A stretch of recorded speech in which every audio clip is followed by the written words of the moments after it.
Okay, welcome. Hi, my name is Lauren Page. And the funny thing is, whether I just do a free masterclass like this, or I'm presenting in my masterminds, or I work one on one, I still get that like rush of excitement. So know that if you are here, I don't like hold back between paid offers, not paid offers, that kind of thing. We're just doing life together.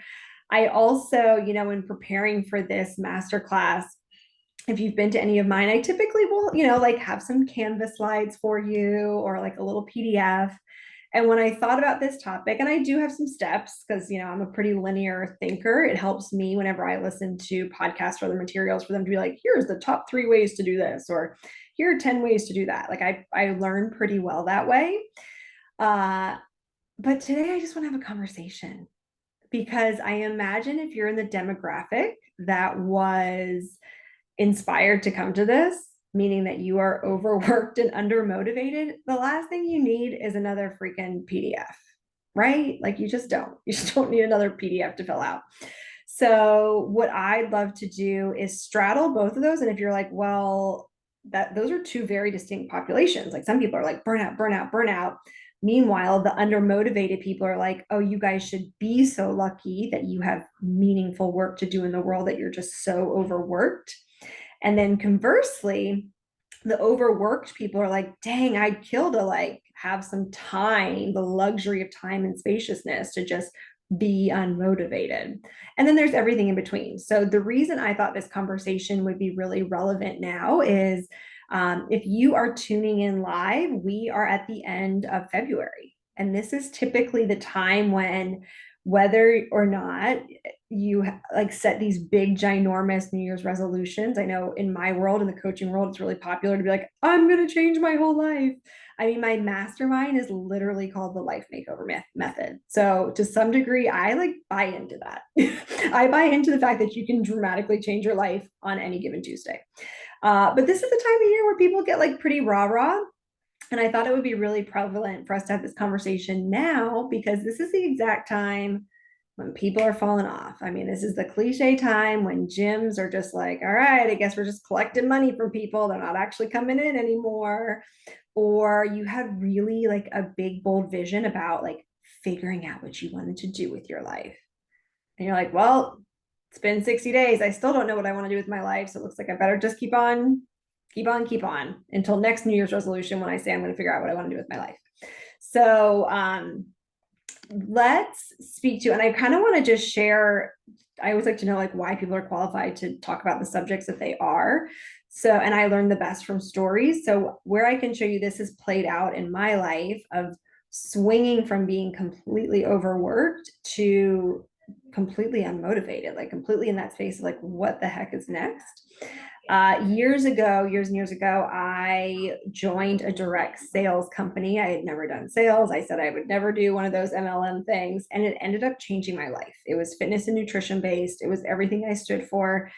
And everything about it was incredible. I built an income, I built a community, I got a fire hose of personal development on any given day. I got to go on trips, I got to learn relationship skills and communication skills. So this wasn't just like, oh, I signed up like for a side hustle. Like I went all in, I made it to the top of the company, I had a full-time income. I learned a lot of great skills in business, and then something happened. I had been doing the same thing every day.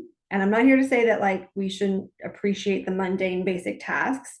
I imagine if you are tuning in, you are either, my audience tends to be fairly entrepreneurial in nature, or at least like you're going after something that, like this population is, you're going after something that does mean something to you, but you just feel a little burnt out, a little bit like, I don't want to have to do the exact tasks that you know are going to get you to where you want to go.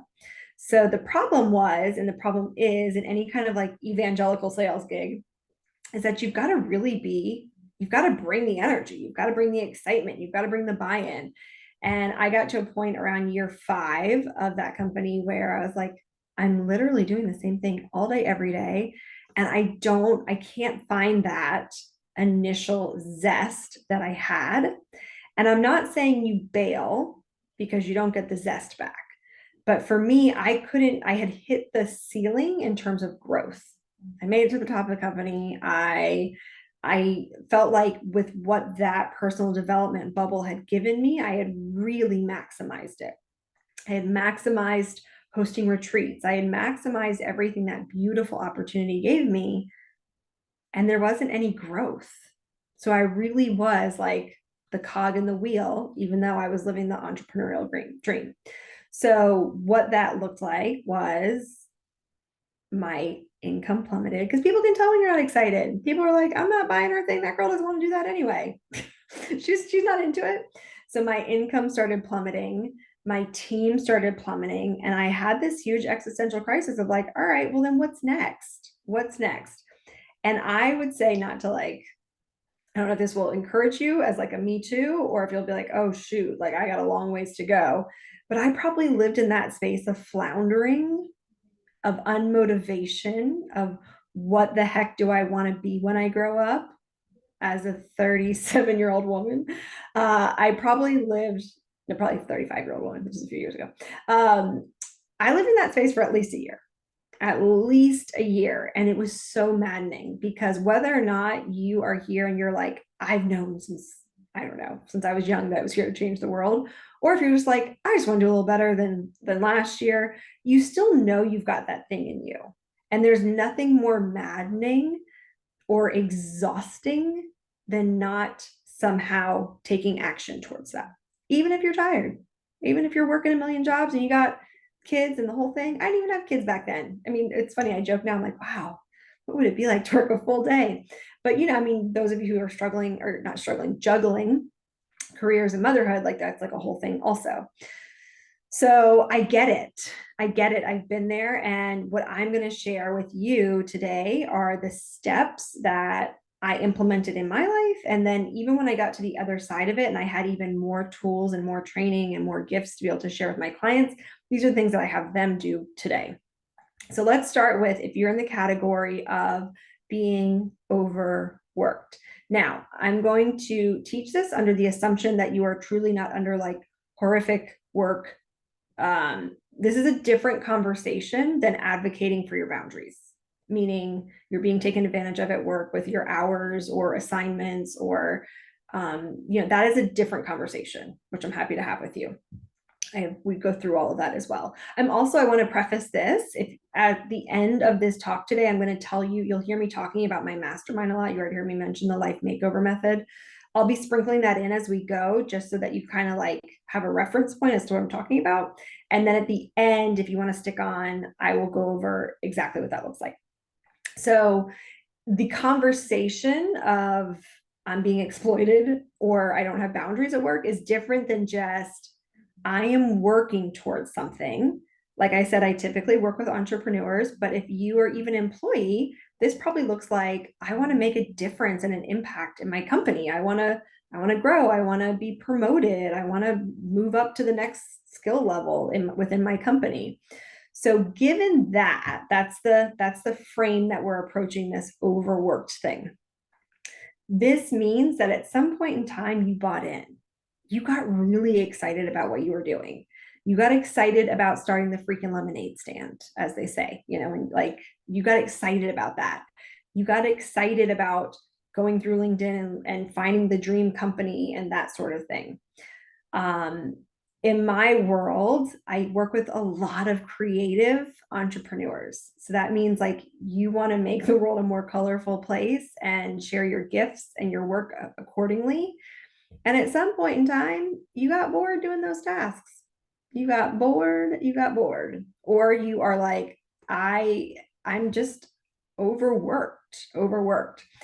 So the tips that I have for us today are, I'm going to tell you, I think I have 4 actually. So I think this was called like 5 tips to all the things. Okay.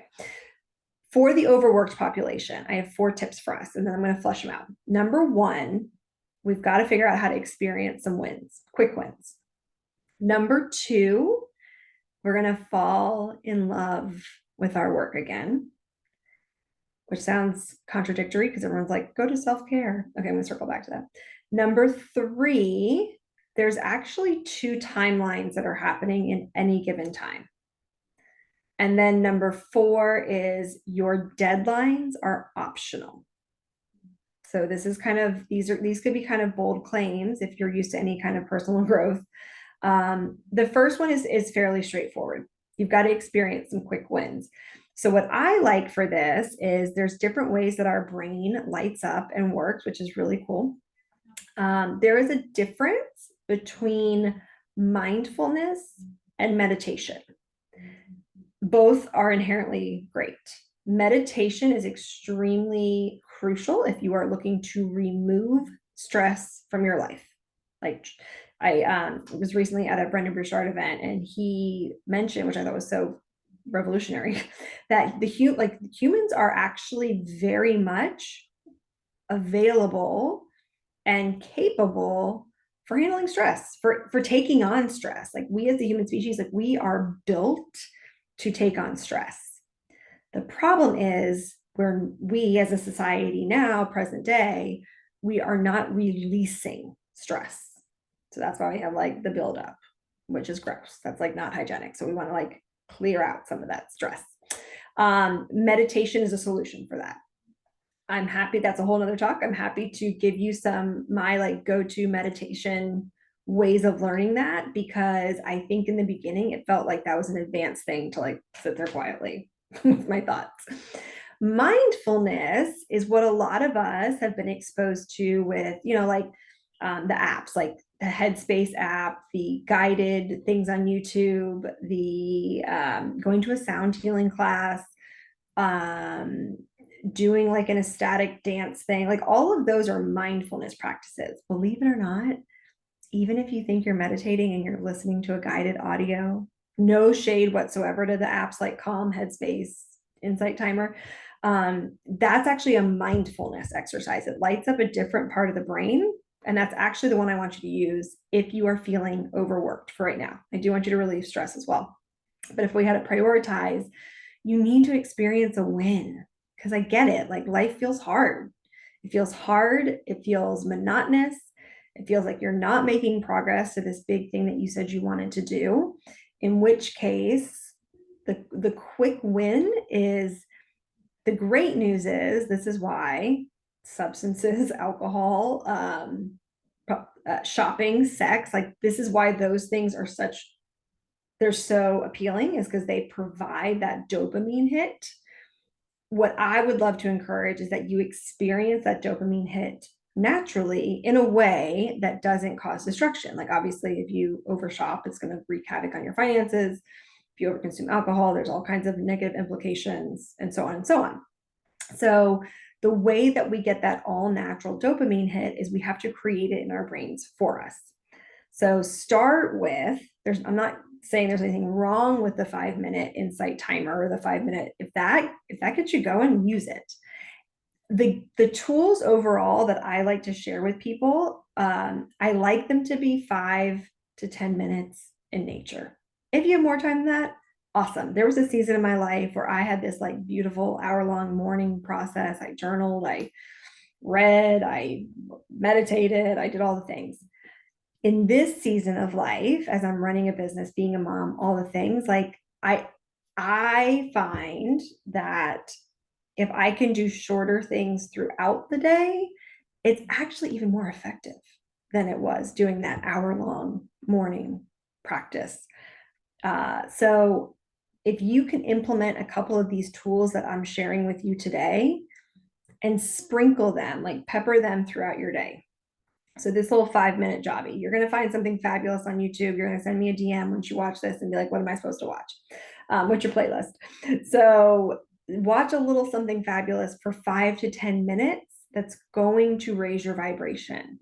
Another way that you can experience a quick win is if you are in any kind of service industry where you serve clients with any kind of like product or goal or your own expertise, is it sounds like this is going to be draining.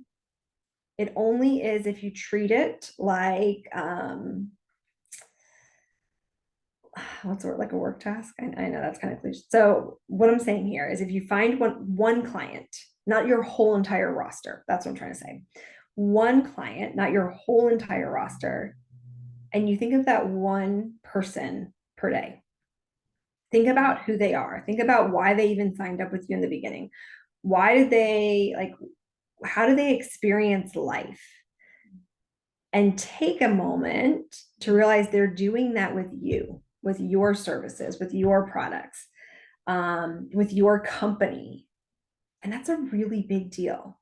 This is kind of a silly example, but I'll tell you what I do, because a lot of my work is obviously virtual. I'm here talking to myself on a Zoom screen. So given that line of work that most everything I do is virtual, if I am going to connect with somebody, I will typically go and find them on a social platform first. Find their profile picture. Hopefully it's of them. If not, I'm like the creeper. Like I will look in their albums, find them, and I look into their eyes for just a brief second or a few seconds before getting on the phone with them, before getting on a call with them, before following up with them, because I want us to remember that we are all part of this human experience together. And the only thing that humans really want, aside from our basic needs to be met, is to be seen and heard. And so if I can take a moment to see them, I promise it will give you the dopamine hit that you're looking for. That's some pretty powerful stuff. That's the win. That's the win of having the person to follow up with. That's the win of having 4 likes on your social media post if you're trying to grow a business on social media. Like those are 4 humans that were in front of you and said, hey girl, I liked your post. That's a big deal. That's a big deal. So experiencing a quick win, finding the people that you're serving, taking a moment. The reason I said find one and not your whole client roster is if you are in any kind of sales or client acquisition watching this, likely you have been given some sort of task at some point in time to treat people like numbers. And I get it, like it's a volume game in business. I'm on an Alex Ramosi kick. It's a volume game. I get it. It's a volume game. And while that's true, there's a huge difference between sitting down to work my business and being like, I need to talk to 50 of my clients today or 50 potential clients, versus I get to just go and like connect with one person that thought this was a big deal to them, no matter how small their purchase was, no matter large their purchase was. And it will fill your cup. It will give you that little like hit of energy that you're looking for to go on to the next person in a meaningful way. Okay, so that's how you're going to experience some wins. Number 2 is fall in love with the work, not the goal. This changed the game for me because I feel like there was a huge narrative shift. Like a few years back, I don't know, 5 years ago, there was that hustle culture. Like there was like this huge, you were like, I don't know, especially in the entrepreneurial world, like, yeah, I work till 10 p.m. I have 0 boundaries. Like, why don't you have this life? And it was psychotic. It was truly psychotic. And so the narrative I felt like shift to the anti-hustle culture, which looks a lot like, how can we avoid work? How can we do more self-care? How can we like give ourselves more bubble baths to be like anti work? And the thing of it is, if we think back to whatever that original goal was, I'm just going to keep saying lemonade stand because we all have different businesses and different companies. Thinking about how exciting it is to set up your lemonade stand. If you think back to then, those initial stages of setting that up, you worked your butt off. And I imagine it was fairly fulfilling. And that is because you had a lot of quick wins in the beginning. You were learning things quickly. Like the learning curve was so high that you got rewarded over and over and over again, as opposed to like, now you kind of are in the groove. There's not as many like new synapses that are going nuts in your head to give you that excitement level. So now all you're focused on are your metrics. Now you're like, okay, I know all the things. Why haven't I hit my monthly income goal? Why haven't I hit my promotion within my company yet? Why haven't I X, Y, and Z? And this is true for weight loss as well. You know, people who typically have more weight to lose, you see it come off quite a bit in the beginning, just as your body sheds it, and then you plateau. And then all you can think about, it was not how fun it was losing a pound each day. Now all you can think about is how long it's going to take you to get to that number on the scale that's your end result. And the way that if we are only focused on that number, we're going to make ourselves crazy. If you can fall in love with the work, parentheses, with boundaries, if you can fall in love with the work, you will not feel that pressure that typically comes from being so metrics driven. So metrics driven. So this one changed the game for me. Like I'm already know I have to do the work anyway. I know that I am in a season of my life and my career. I'm a 38-year-old woman that's still in, like, I'm still building my career and my mission and all the things, that this is a season of life I'm going to be working. I'm not retired. I'm not in school. I'm not, these are my working years. Some would call these years being in the weeds, having toddlers. I have twin toddlers and I'm building a company. So some might call these years the being in the weeds years. If that's the case, like, I'm gonna just own it. I'm gonna own it. I'm gonna fall in love with the fact that I have to do, not I have to, I get to do this work. And how can I, once again, going back to the first thing, how can I love my clients more deeply? That will give you a renewed sense of like, oh, I'm not fighting against something, I'm fighting for something. That's the biggest bummer I think this whole anti-hustle culture thing has given us, is it's made us be like, no work, no work, bubble baths. But that's not really an option for a lot of us. A lot of us have to earn an income. A lot of us want to make a profound purpose in the world. So that's not really a thing. So that would be my 2 cents on that one. And then the next two are a little bit more linear. The two timelines going at the same time.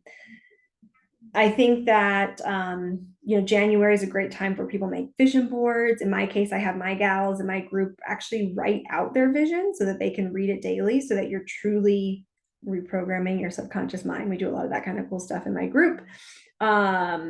Because it's not one thing to just like have the Pinterest wine night one night. You actually have to see it daily. And I find that just having something written out is a lot more user-friendly.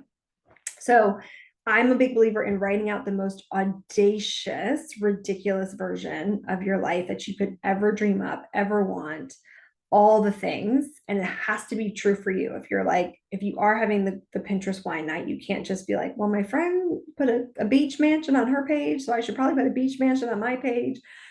This needs to be so ridiculously true for you. So, yes, I was like debating where I wanted to go with that, but yes, okay, I'll just tell you that one of my big audacious things, I mean, you guys know I'm in the coaching world and this is absolutely my purpose and my passion. And what I was surprised that came up as a little side exercise was, one of my things that I'm passionate about is helping the homeless population. I've worked with them off and on throughout the years, and especially kids. And for the past few years, I've been like, how can I find a way to do something meaningful in that sector?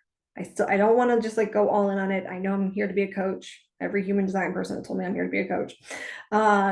And I have this huge creative streak. A big group of us go to Burning Man every year. We're those people. We're kind of eccentric. And my mom always wore these like over the top big fur jackets that were real. I know, like PETA and all the things. All of that to say, on my vision, that's not going to come true tomorrow, but it's going to come true. I'm creating a faux fur jacket line for toddlers, because it doesn't exist in the way that I want it to right now, as I'm shopping for my littles, and then doing a one-to-one model where we get to donate a jacket to a youth homeless shelter. So this has been like a little fun dream project. Is it going to come true tomorrow? No, it requires a lot of things, as I'm learning. We are in the process, but I'm learning. It's like a whole thing. With that said, I still read it every day. I still get excited about it. I still get excited about knowing it's like out there. It's out there. It's going to happen. And I think the problem is when we have these goals, whether it's losing 100 pounds or manifesting the dream soulmate, we then wonder why it's not happening sooner. And then life gets really hard and we start to feel like pretty resentful, pretty overworked, all the things. And like what we're doing doesn't matter. And so with that, I like to have two timelines in place. We're going to read that vision. It's going to like massage into our subconscious.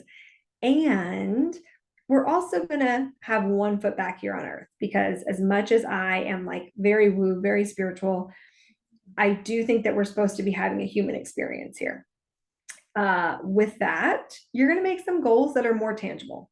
So, do I have a warehouse full of faux fur jackets right now? No, but I can send some sketches back and forth with a designer. I can do a little, I can put on my to-do list for the week, research manufacturers domestically and abroad. I can put those kind of things on my to-do list that you just bite off a chunk at a time. Same thing with money goals. I see this a lot with my clients with money stuff. If you want to make $100,000, you just need to reverse engineer it very tangibly. That means you've got to make about $8,000 a month. So that's where we start with the more finite, smaller goals. So keeping that in mind, you have the big audacious dream list, and then you have stuff that you can truly, as much as they're like shoot for the moon, you'll land with the stars. I want a list of stuff that you're actually going to do, that you're actually going to achieve, that doesn't feel like it's so far of a stretch. Because if you don't achieve these, you're going to lose your momentum and you're going to go back to like not experiencing wins, and it's not going to be good. Okay, number 4 is metric deadlines are optional. So we just talked about goals. I'm going to talk to my sales gals for a minute, or anybody who's building a company or has to reach certain metrics every month. So I see this a lot. Let's say you want to acquire 10 clients in your business this month, whatever that business may be. Maybe you're developing websites, maybe you are a coach, maybe you are an actor and you want to go on 10 auditions, whatever the thing is. 10 is a number. Calendar 31 days, whatever comes up. We're in February, so we do this on a leap year. And let's say the month ends and you only acquire 8. And I also know that when I'm speaking to this population, y'all are overachievers, you're on it. You are not listening to this kind of masterclass, just like going through the motions of life. Like you've tried all the things, you're like super diligent, you're super hard on yourself. If you're that population and you have only acquired 8 out of 10, that whole next week of that month, you're going to just spend like wallowing, like, oh my God, I'm the biggest failure of all times. Why do I even set goals? I always fall up short anyway. I never actually get them. What if you just kept going? What if you just kept going and found your other 2 clients? And then when you found your other 2 clients, you'd say, all right, well, that took me 6 weeks. I thought it was going to take me 4. Turns out it takes me 6. Fair enough. And then you repeat it. And then maybe the goal is like, now I have the actual data to know I'm not just like inventing these pie in the sky goals with what's going on in my community or my peer group and all of that. I know that for me personally, it takes 6 weeks to acquire 10 clients. Next time you do it, maybe it only takes you 5 weeks. Maybe it only takes you 4 weeks. You get faster, you get better. So these are like the wins that your brain needs to keep going when you feel over it. Because overworked really just means you feel over it. So to recap, and then we're going to switch to undermotivated. To recap, the 4 reframes on being overworked are: 1, you've got to experience some wins. We talked about mindfulness and we talked about all natural dopamine hits to do this. Number 2, fall in love with the work, not the goal. Number 3, have 2 running timelines at all times. The first timeline is your big grand vision for your life. The second timeline are truly goals that are within your reach within a 30-day, 60-day, 90-day period. And then the 4th one is deadlines are optional. Keep going. Keep going. Okay. All right. I'm going to grab a sip of water and we're going to switch gears here. All right, let's talk to the people who are just, I put a poll out. I don't know if any of you else run businesses on Instagram and you make a poll and you secretly want one answer to be true. And then you're like, oh, wow, that was interesting. I didn't see that going that direction. I was like, what do you guys want me to talk about? And I gave like 4 different examples. And it was pretty resounding that people are like, I don't know what my purpose is in life. I don't know what I'm supposed to do. And I was like, all right, we can talk about that. So I think that's related to being under motivated. So the notes that I have for this one on us that we're going to dive into are the art of collapsing time to, I'm going to say listen to the whisper, but also I'm going to put a fresh spin on that because I think that's like, we all know that now. You guys are smart. You've read a personal development book here and there. You know what that means. And look for your expanders. And then the other piece of this that's going to tie these 2 worlds together is a question that I want to leave us all with. So I'm going to combine the worlds in a second. So in terms of finding your purpose, because I do think we all have one, or maybe a couple. I mean, I think we're all like unique little snowflakes. You're supposed to do something at this go around. And it doesn't mean you've got to be like the president or Beyonce, but within our own world, we know when we feel purposeful. I'm like speaking from a place of feeling really good about this because I woke up at 5 a.m. today, which doesn't always happen. And I got to work before my little ones woke up and I feel like Wonder Woman. So I know that I'm like in my purpose because that's pretty energizing for me. That might not be energizing for you, and that's great. The Dalai Lama says that happiness is not avoiding or trying to get away from sadness, depression, negativity, which I would say these are all also synonymous with being undermotivated. Happiness is not avoiding that. It's amplifying, and I'm paraphrasing this. It's amplifying the joy to crowd it out. The same goes for what is my purpose. I would speculate then rather than focusing on not knowing what your purpose is not, focus on the things that bring you happiness. And you're like, well, that doesn't really help me pick out a career off the little career checker on LinkedIn. You're right, it doesn't. But this is the long game. The piece with being undermotivated is you've got to know that you're playing the long game. So what that looks like is treat life like a video game. Like you're going around collecting your little gold coins. I am a product of the 90s. I only know Mario Kart, like the gold stars, the little mushrooms that you collect. You go down the green tubes. If you can go through life looking for skills to acquire, and even if you're like, well, that's not a skill that is related to a job I might want to do, you never know. I will tell you, I dumped tons of money into super fancy. I was a theater kid. I went on to become a theater major. And then I left college after 1 year to move to Los Angeles to be an actress. Let me just also say, God help my nervous system for when my children do something similar to me. Like my poor parents. 18 years old, moved to LA. Here I am. I'm going to be an actress, but I'm also like, I'm going to do it better than other people who try to do this, if that's even a thing. So I go and I sign up for the fanciest acting classes. I take improv classes at the Groundlings, which they're like the feeder school for SNL. Gobs of money I did not have at 18 years old. I funded all of this. So what that looked like was waitressing gigs and enormous credit card debt is what that looked like. And I'm not an actress, as it turns out. You won't find me on any films. I've done some extra work, but you will not find me on a sitcom or on the stage. However, I am so eternally grateful for those skills because it made me get better at communication, learning what it looked like to have people communicate back and forth. Improv classes did wonders for being a businesswoman, for learning how to have conversations and being able to being on camera here with you. Maybe I am an actress, as it turns out, to feeling like comfortable doing social media. I mean, all of those intangible skills actually add up. They do actually matter. So I don't believe that there is any wrong skill that you can acquire. I think if something is enticing to you and you're like, huh, that's interesting, just sign up for it. Life is short, just sign up for it. There's so many things we overthink and wrestle with this whole like, do I do it? Do I not? Do I do it? Do I not? Go sign up for the swim class. Who cares? Who cares?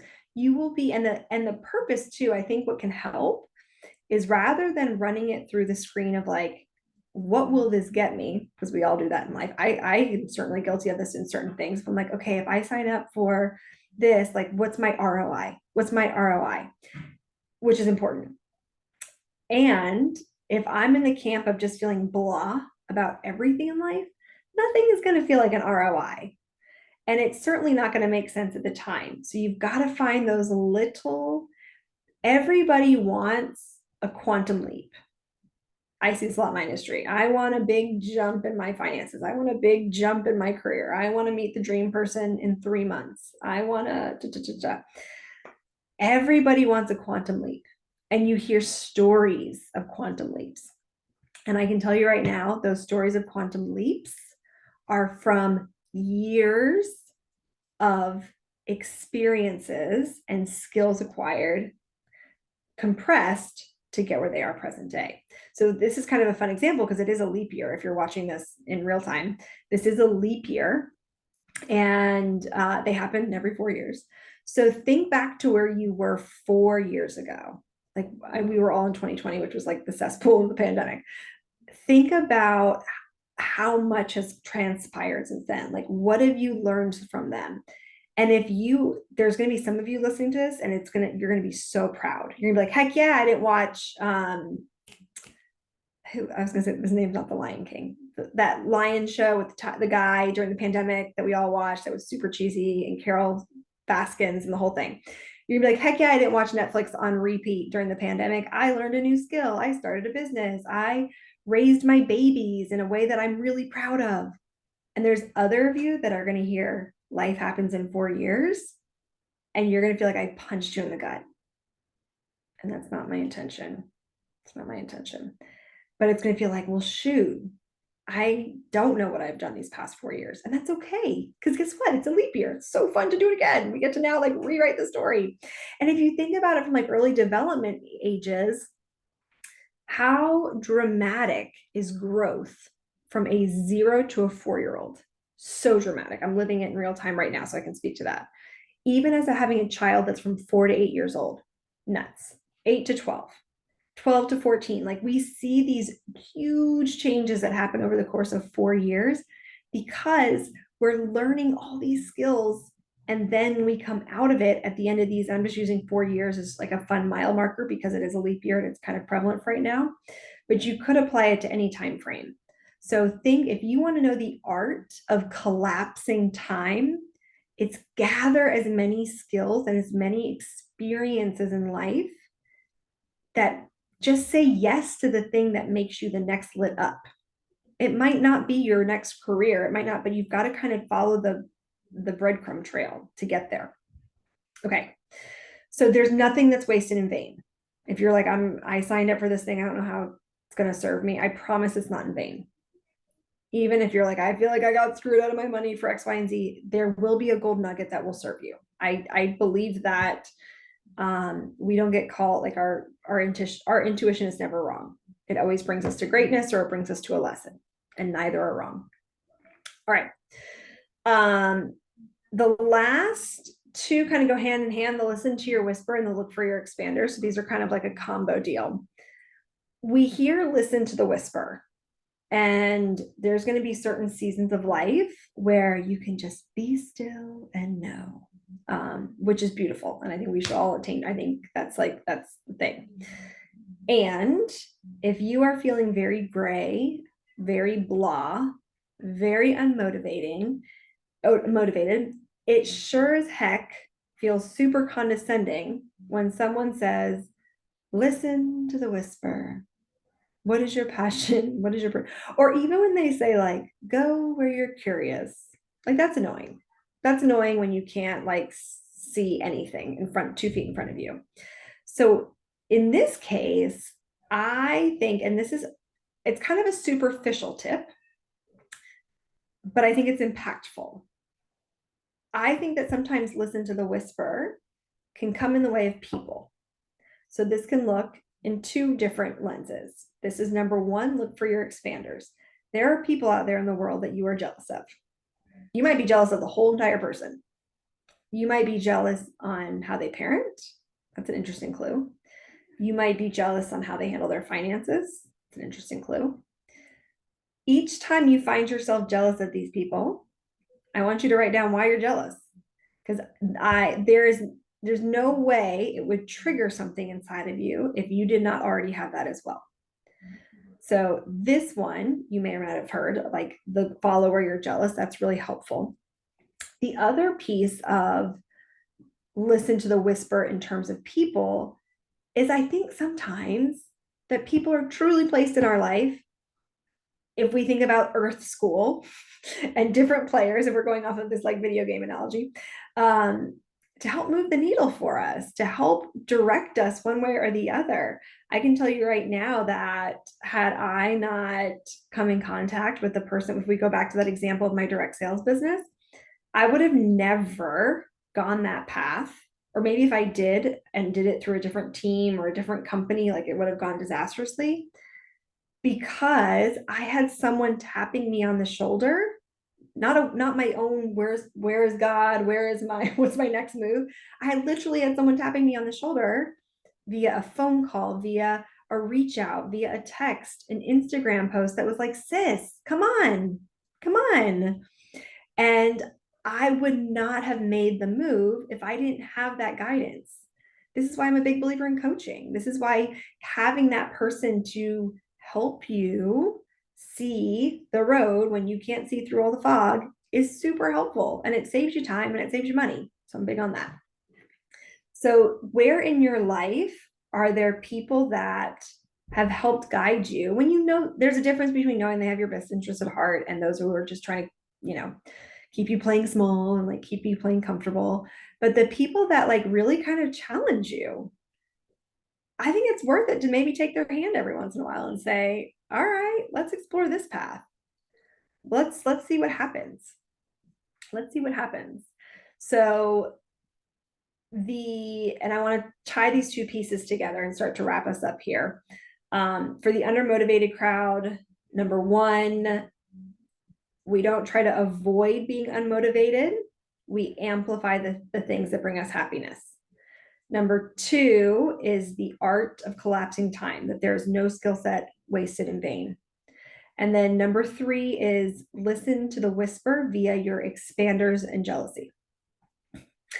All right. So, and this is the work that I do with my gals. Every week, we cover the whole spectrum. We cover everything from business growth. I'm a big believer in, people are like, what do you do? What do you do as a life coach, as a business coach? And I can say that I help women, specifically those who identify as women, who value having a really exceptional purpose. And that looks like career, that looks like a passion project, that looks like philanthropy, that looks like raising children in this world today. I work with women who value having a really exceptional experience with their meaningful pursuits, with their career businesses, as well as having a really kick-ass life, being vital in their health. I teach health and nutrition fitness, that's my background.